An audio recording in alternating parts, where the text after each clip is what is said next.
Welcome back to the deep dive.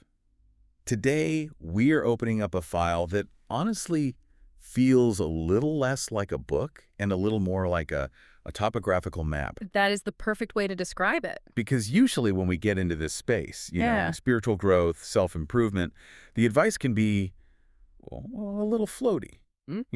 Find your center, just let go. And I'm sitting there thinking, okay, sure, but how? Is there an actual manual for this? Right. It's often beautiful poetry, but on a Tuesday morning when you're late for work, poetry doesn't really help you navigate the traffic. Exactly.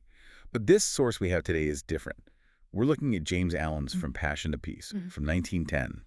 And, most people know him for As a Man Thinketh, Yeah, that's his big one. which is sort of the greatest hits album of that whole movement.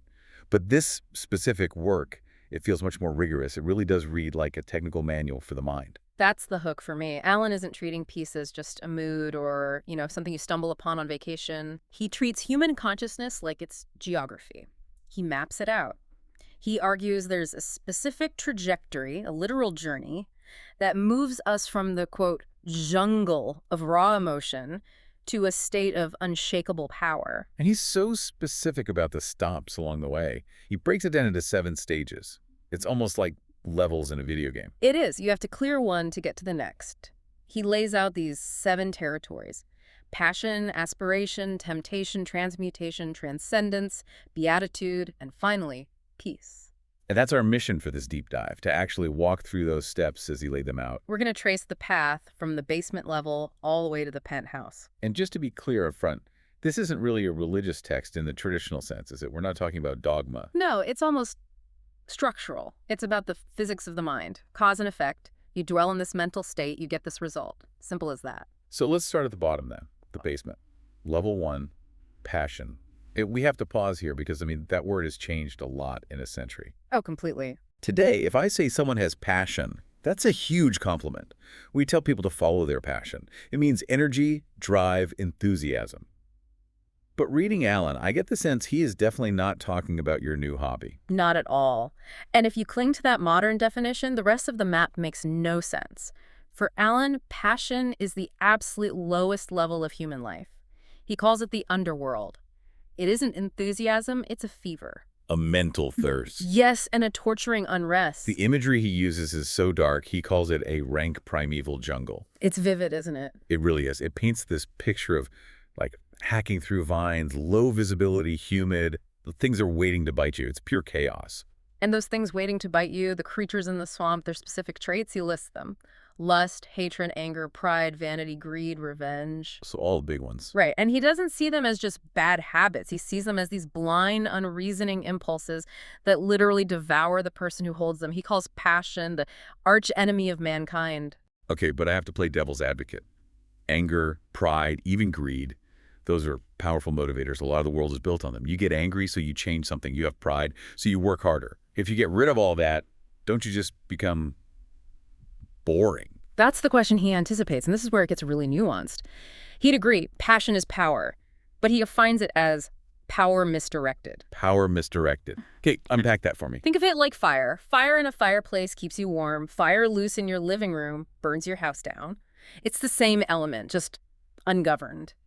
Alan uses this incredible metaphor. He says, passion is the flaming sword which guards the gates of paradise. Whoa, that's a heavy image. It is. It's a barrier. It keeps the foolish out, but, and this is key, it admits the wise. The idea is this raw emotional energy is the fuel. You can't just delete it. You need it.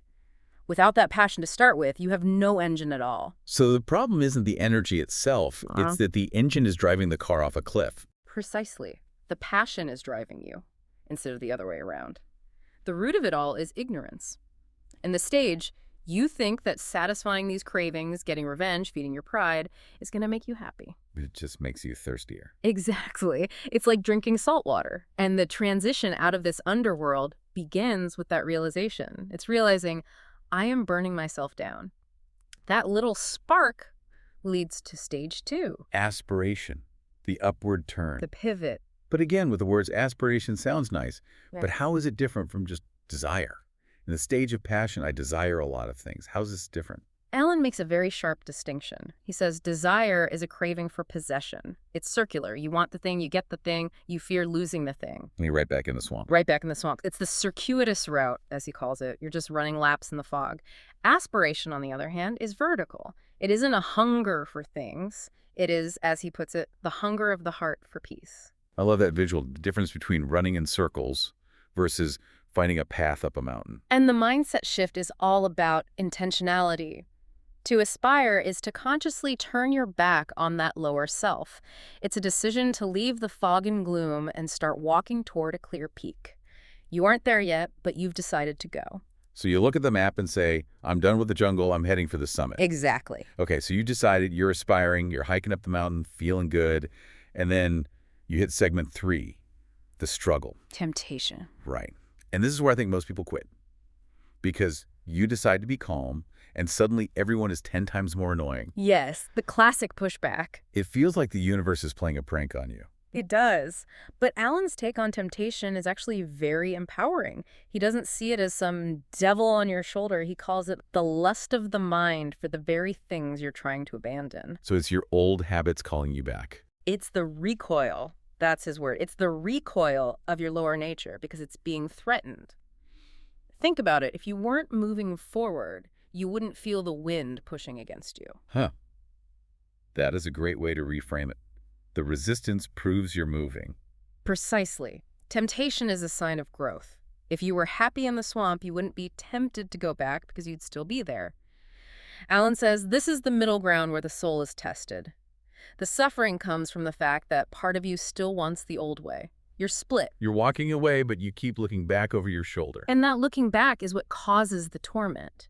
But this stage is necessary. You have to walk through the fire. You can't just skip from wanting to be better to being better without this test. So if we stick with it, how do we actually change the energy? We've felt the passion, we've aspired, we fought temptation. Now we get to what seems like the technical core of the whole book, transmutation. This is the alchemy. This is the mechanism. And Alan uses an analogy that I think is brilliant because it makes it scientific, not magical. He talks about steam. Yes. It's the perfect illustration. He says, think about water.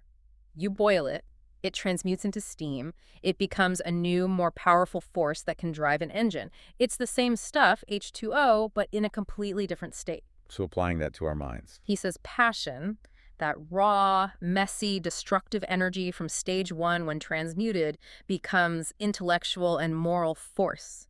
So this answers my question from earlier about losing your edge. We aren't destroying the anger. No, because that's energy. You don't destroy energy, you clean it, you redirect it. The fire of passion becomes the light of wisdom. Same fuel, just burning cleanly now. That makes being good sound a lot more active. It's not repression, it's recycling it into high-octane fuel. It's entirely active, and the tools for this are discipline, denial, and renunciation. Now, those sound heavy. Yeah, not very fun. Right, but think of them as the walls of the engine that force the steam in one direction.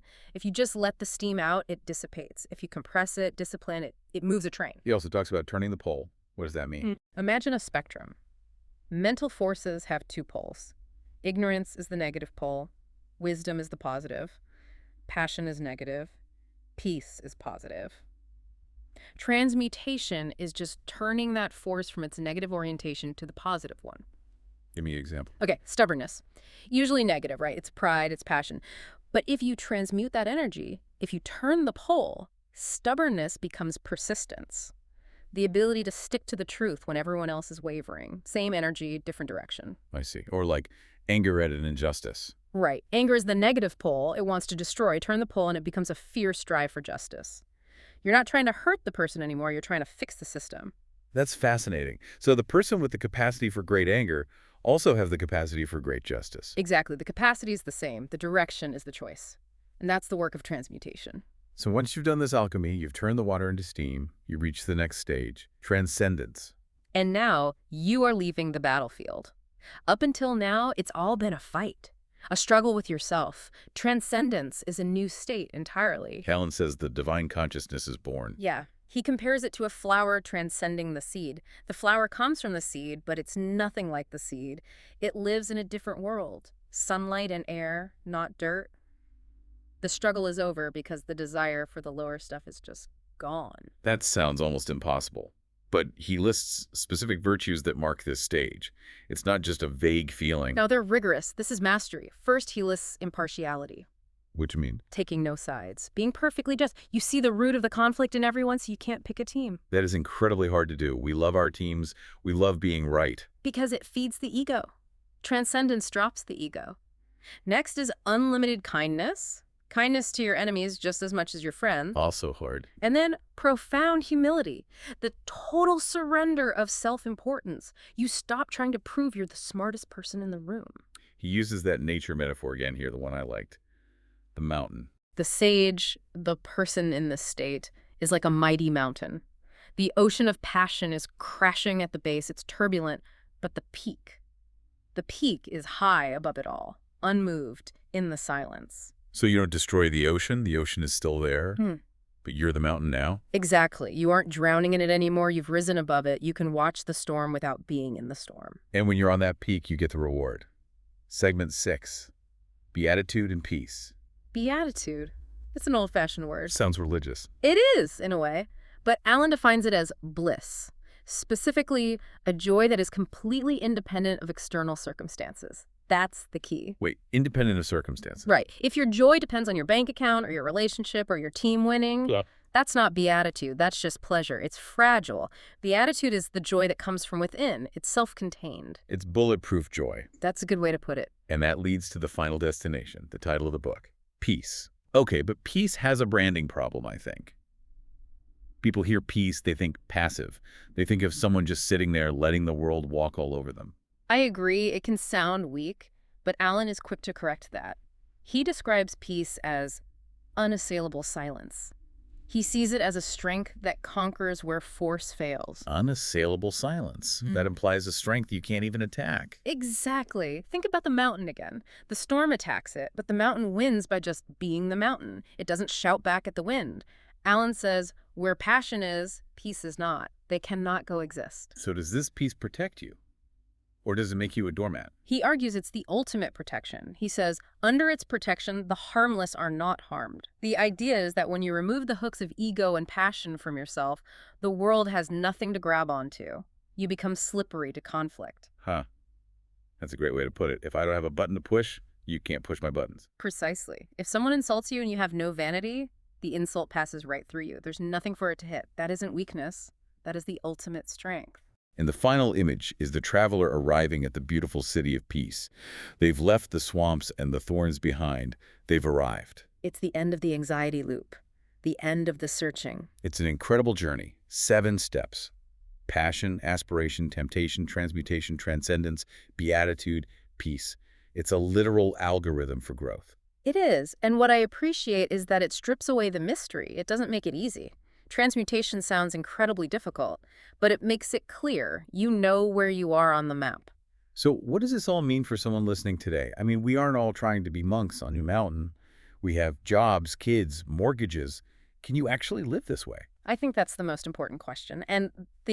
So what here is about effective living? This isn't about becoming cold or checking out of society. The person who reaches this state becomes strong and radiant. It's about self-conquest. If you can conquer your inner territory, the outer territory becomes infinitely more manageable. So it's not about leaving the world. It's about operating in it without being destroyed by it. Exactly. Imagine doing your job without anxiety. Imagine handling a family crisis without anger. That's true power. It reminds me of that final provocation we found in the text. This is something to really sit with. It's that question of influence. We all want to fix the world. We want to fix our boss, our government. We argue, we shout. But Allen asks this devastating question. If you are trying to reform the world without first conquering the jungle of your own passions, are you actually helping? Or are you just adding your own noise to the confusion? That hits hard. If you're acting out of anger, even if you're right, you're just part of the storm. You're just more steam blowing off instead of steam driving the engine. You can't bring peace to a situation if you haven't brought peace to yourself first. That is a powerful place to leave it. The map is there. The first step is just realizing where you are on it. And deciding to start climbing. Thanks for joining us on this deep dive into the mind of James Allen. We'll see you next time.